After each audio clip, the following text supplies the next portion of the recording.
एक गांव में मोहन और सोहन नाम के दो आदमी रहते थे।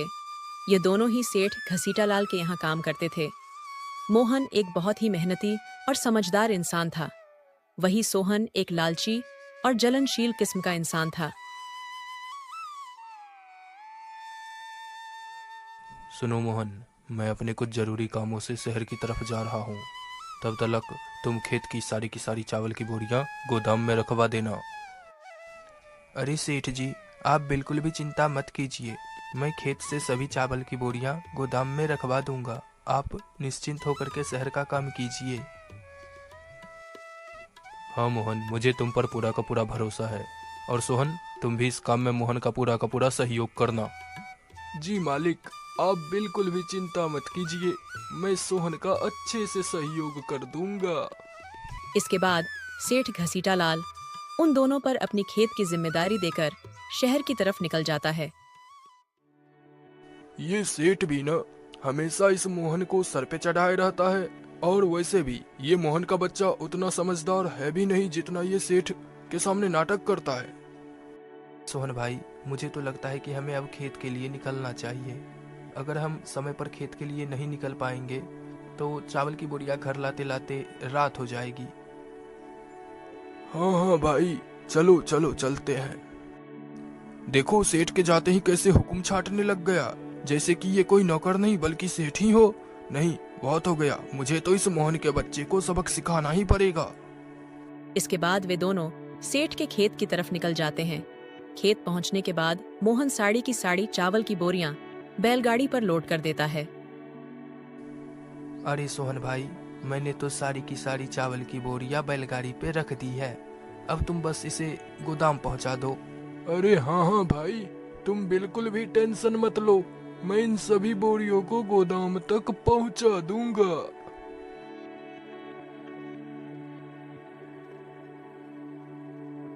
ये मोहन का बच्चा हमेशा सेठ की नजरों में अच्छे बनने के चक्कर में लगा रहता है ना। सेठ हमेशा इसे अपने सर पे चढ़ाए रहता है। आज मैं कुछ ऐसा करूंगा जिससे सेठ खुद ही इसे नौकरी से निकाल देगा। इतना सोचकर सोहन बैलगाड़ी से नीचे उतरता है और उन चावल की बोरियों में से 10 बोरियां निकाल लेता है और उसके बाद फिर बाकी बची बोरियों को सेठ की हवेली तक पहुंचा देता है।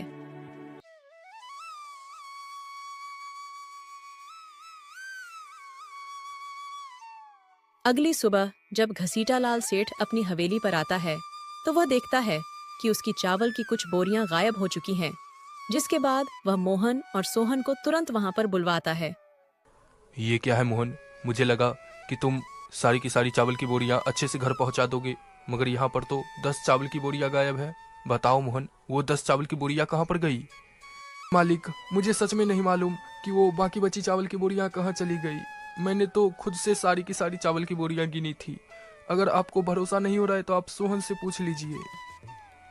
अरे मालिक, मुझे तो बस इतना मालूम है कि मोहन ने बोरियां गिनी थी। अब कितनी गिनी थी ये तो भगवान ही जाने। इसके बाद सेठ घसीटालाल मोहन को चोर समझता है और नौकरी से निकाल देता है। चले जाओ मोहन तुम यहाँ से। मुझे तुमसे ये उम्मीद बिल्कुल भी नहीं थी। मोहन उदास होकर वहां से निकल जाता है। मोहन एक पेड़ के नीचे जाकर बैठ जाता है और रात होने तक वहीं पर बैठा रहता है। इसके बाद मोहन अपने घर की तरफ निकल जाता है।